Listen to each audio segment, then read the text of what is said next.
Buenas, mi nombre es Romer Flores y a continuación el motor síncrono. El motor síncrono está compuesta por varias partes bien separadas, las cuales tienen una misión ya definida. Estas partes son el estator, que es la parte fija del motor, que está formada por las laminaciones ferromagnéticas aisladas entre sí. Estas están distribuidas formando paquetes y sujetas por medio de pernos. Tenemos el rotor, que es la parte giratoria de la máquina, donde están dispuestas las masas polares. Tenemos la carcasa, que es la parte externa de la máquina, la cual envuelve al estator y comprende la cubierta, las bases y el apoyo de este motor. Por último tenemos el bobinado del estator, que se refiere principalmente al arrollamiento o devanado que se encuentra en la parte interna del motor y mediante la cual se generan los campos magnéticos. Ahora el circuito equivalente. La existencia de los ejes ficticios directos permite modelar eléctricamente la variable del estator a través de la resistencia del estator y la reactancia del eje directo. Particularmente, si el rotor es de polo saliente, las reactancias en ambos ejes son diferentes y su cálculo supone un desarrollo complejo. En el rotor cilíndrico, sin embargo, se define una reactancia, XS, por lo cual es posible establecer un circuito como el siguiente circuito. Aquí podemos observar el circuito. Tenemos una E, que es la tensión inducida de la máquina, una RE, que sería la resistencia de los enrollados del estator, la XS, una I, que sería la corriente, que sería la corriente y el voltaje. Ahora, curva en B. La curva en B es un gráfico de la corriente del estator frente a la corriente de campo para diferentes cargas constantes. El gráfico trazado entre la armadura actual y un campo actual sin carga se obtiene la curva conocida como curva B. Este nombre lo recibe dado que la forma de estas curvas es similar a la letra B. Como se pueden observar, aquí tenemos la corriente de armadura, la corriente del campo, y vemos los trazos que se ven como efectivamente como la letra B. Al lado derecho tenemos otro tipo de gráfica, que sería el gráfico entre factor de potencia y la corriente de campo en las diferentes cargas. Ahora la corrección del factor de potencia. El factor de potencia del motor síncrono se puede controlar variando la corriente del campo. Como sabemos que la corriente de armadura cambia con el cambio del campo actual, supongamos que el motor está funcionando sin carga. Si la corriente de campo aumenta a partir de este pequeño valor, la corriente de armadura disminuye hasta que la corriente de armadura se vuelve mínima.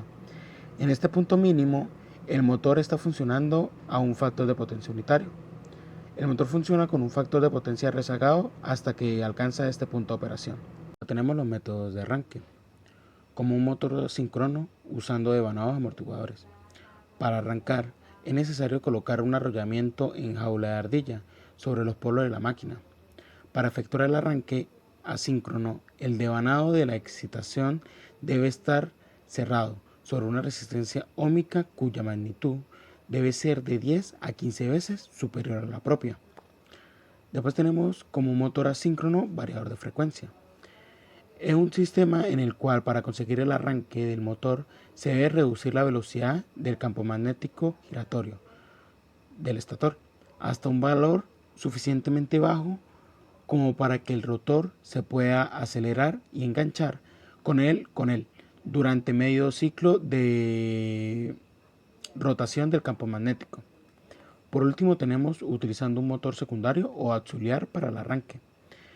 Esto simplemente consiste en acoplar el eje del motor síncrono al eje de otro cuya velocidad de funcionamiento debe ser superior a la del motor síncrono que se quiere arrancar.